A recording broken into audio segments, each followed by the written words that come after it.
నమస్కారం అండి. నా పేరు doctor Sunil Reddy, consultant neuro psychiatrist and sexologist at treatment range hospital కేబీహెచ్‌పి Hyderabad. So, ఈరోజు మనము ఎరెక్టైల్ డిస్‌ఫంక్షన్‌కి షాక్ వేవ్ థెరపీ ఎలా ఇస్తారు? ఎందుకు ఇస్తారు? దాని గురించి చర్చించుకుందాం.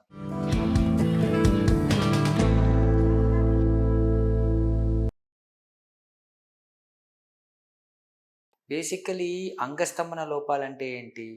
మనకు కోరిక ఉండి అంటే యాక్టివిటీకి వెళ్ళాలన్న కోరిక ఉండి అంగం గట్టిపడకపోవటాన్ని మనం పురుషాంగ స్తంభన లోపాలు ఎరెక్టైల్ డిస్‌ఫంక్షన్ అంటాం. అంటే సెక్స్ చేయాలన్న కోరిక డిజైర్ బావుంటుంది. బట్ దానికి తగ్గట్టు అంగం స్టిఫ్‌నెస్ రాదు. సో, ఇది చిన్నగా ఏమవుతుంది అంటే వాళ్ళు సాంసారిక జీవితానికి దూరమవుతారు.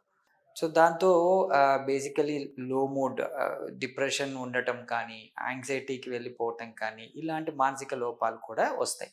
సో, ఈ ఎరెక్టైల్ డిస్‌ఫంక్షన్‌ని ఇప్పుడు ప్రస్తుత కాలంలో ఏంటి అంటే, మనము ఈజీగా ట్రీట్మెంట్‌కి వెళ్ళొచ్చు. అంటే ఏదో మెడికేషన్ వేడి సైడ్ ఎఫెక్ట్స్ తెచ్చుకొని ఇబ్బంది పడకుండా, డైరెక్ట్‌గా మనం షాక్ వేవ్ థెరపీ అంటాం. అంటే లో ఇంటెన్సిటీ షాక్ వేవ్ థెరపీ. అంటే ఎక్స్‌ట్రా కార్పోరియల్‌గా ఇస్తాము. అంగానికి పైన దీన్ని అప్లై చేయడం అనేది జరుగుతుంది. అంటే ఒక మసాజింగ్ టెక్నిక్ లాగా ఒక ప్రోబ్‌తో మనము ఈ సౌండ్ వేవ్స్‌ని అంగం పైన అప్లై చేయడం అనేది జరుగుతుంది. దాంతో అంగంలోని కణజాలం రిపేర్ అయ్యి రక్త ప్రసరణ ఇంప్రూవ్ అవుతుంది.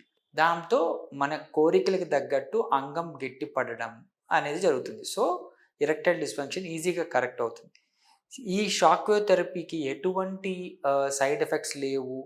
ఇబ్బందేం జరగదు. ఫ్యూచర్‌లో కూడా దీన్ని మళ్ళీ మళ్ళీ తీసుకోవాల్సిన అవసరం లేదు అన్నది ఖచ్చితంగా చెప్పొచ్చు. ఎందుకంటే ఈ మిగిలిన టాబ్లెట్స్‌కి అంటే వయాగ్రాలు ఎక్కువ వాడుతూ ఉంటారు. ఈ వయాగ్రా ఏం చేస్తుందంటే ఉన్న రక్తనాళాలను డైలేట్ చేస్తుంది. బట్ ఈ షాక్ వేవ్ థెరపీ కొత్త రక్తనాళాలను ఏర్పరుస్తుంది. సో, అదే దీనికి దానికి తేడా.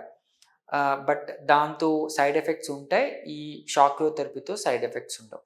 సో, దీన్ని యూజ్ చేసుకొని హ్యాపీగా మీ సాంసారిక జీవితాన్ని గడపొచ్చు. Thank you.